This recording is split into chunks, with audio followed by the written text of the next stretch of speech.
ఉయ్యాల జంపాల సినిమా చూపిస్త మామ సినిమా ద్వారా మంచి సక్సెస్ఫుల్ హీరోగా మారాడు. ఆ తర్వాత ఎందరో రాజ్ తరుణ్తో సినిమాలు చేయాలనుకున్నారు.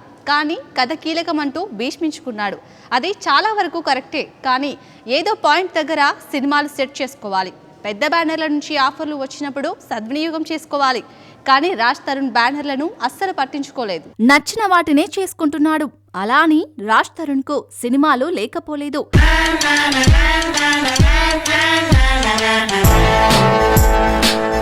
మీ నవ్వు చాలా బాగుంటుందండి. బిస్కెట్ తింటారా? ఏకే ఎంటర్ప్రైజెస్లో 2 సినిమాలు, అన్నపూర్ణలో 1 సినిమా చేస్తున్నాడు. కానీ రాజ్ తరుణ్ వదిలేసుకున్న సినిమాల మాటేమిటి? దిల్ రాజు దగ్గర సినిమా నానికి వెళ్ళిపోయింది.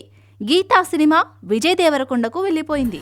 ఒక చూపుకే ఒరిగిపోయా, ఎంత ఘోరం కదా, ఒక నవ్వుకే ఓడిపోయా, తప్పు ఒప్పు ఆలోచించే వీలే లేదాయే, తప్పనిసరిగా తెప్పను ముంచే ప్రేమే వరదాయే, ఈ ముప్పును తప్పుకుపోయే వేరే దారే కనబడదాయే, ఎంత చిత్రం కదా. యువి దగ్గర కూడా విజయ్ దేవరకొండ సినిమా చేసిస్తున్నాడు. హారికా హాసిని అనుబంధ సంస్థ సితారా ఎంటర్టైన్మెంట్స్తో, అలాగే వారాహి సంస్థతో, ఇలా ప్రతి పెద్ద సంస్థతో కూడా విజయ్ దేవరకొండ సినిమాలు ఓకే చేసేసుకున్నాడు. ఈ బ్యానర్లన్నీ ఒకప్పుడు రాజ్ తరుణ్తో సినిమాలు చేయాలనుకున్నవే. సంస్థ పెద్దదైనంత మాత్రాన గొప్ప సినిమా వచ్చేస్తుందని కాదు, చకచక సినిమాలు నడుస్తాయి. బ్యానర్ వాల్యూ కూడా సినిమాకు తోడవుతోంది. అన్నిటికన్నా రెమ్యునరేషన్ చకచకా పెరగడానికి ఛాన్స్ ఉంటుంది. Party, party, party, let's together party.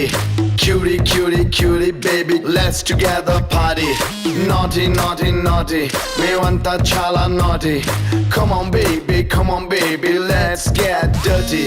Bang, bang, bang, bang, bang, bang, bang, bang, bang, oh. Rara brother, super weather, let's relax and rock. Sing song, ping pong, ding ding dong dong ding dong. ఏం చెయ్యాలో చేసేద్దాం, ఇక అన్ని right, nothing wrong. పైగా పెద్ద సంస్థలైతే పెద్ద డైరెక్టర్లు వస్తారు. రాజ్ తరుణ్ ఎంతవరకు పెద్ద డైరెక్టర్లతో సినిమాలు చేయడం కుదరడం లేదు. విజయ్ అప్పుడే పరశురాం, నందిని రెడ్డి లాంటి డైరెక్టర్లతో సినిమాలు చేయడానికి రెడీ అయిపోతున్నాడు. భజరే నందగోపాల హరే, భజరే నందగోపాల హరే, మురళీ గానలోల దూరమేల దిగిరా కృష్ణ, కడలై పొంగుతున్న ప్రేమ నీల కనరా కృష్ణ, అందుకో సంబరాల స్వాగతాల మాలిక, ఇదిగో నిన్ను చూసి వెలుగుతున్న ద్వారకా. రాజ్ తరుణ్ ఇప్పటికీ చేసిన సినిమాలు కనిపిస్తున్నాయి, కానీ రెమ్యునరేషన్ కనిపించడం లేదు. అన్నపూర్ణ సినిమా ఎప్పుడో పాతకాలం అగ్రిమెంట్. మిగిలిన సినిమాలన్నీ 10 నుంచి 50 లక్షల లోపు రెమ్యునరేషన్తో ఉన్నవే. ఒక్క ఏకే సినిమాలు మాత్రమే కాస్త చెప్పుకోదగ్గ రెమ్యునరేషన్ అందించాయి. కానీ విజయ్ దేవరకొండ వ్యవహారం వేరుగా ఉంది. మరొక్క సినిమా హిట్ కొడితే 1 కోటి దాటేస్తాడు. ఇదంతా రాజ్ తరుణ్ ప్లానింగ్లో సమస్యలే అనుకోవాలి. ఇప్పటికైనా రాజ్ తరుణ్ తన ప్లానింగ్ ను కొంచెం అటూ ఇటూ చేసుకుంటే బెటరేమో. కాస్త కాన్సన్ట్రేట్ చేస్తే కనెక్ట్ అయిపోతాం, కంటిన్యూ చేస్తే చచ్చిపోతాం.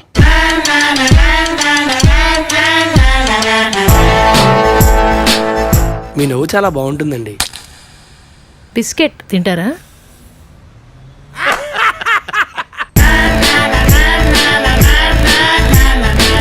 మీరు క్లాస్ ఫస్ట్ కదా? ఎలా చెప్పారు? మీలా సైలెంట్ గా ఉండే అమ్మాయిలు బాగా చదువుతారుగా. క్రీమ్ బిస్కెట్ తింటారా?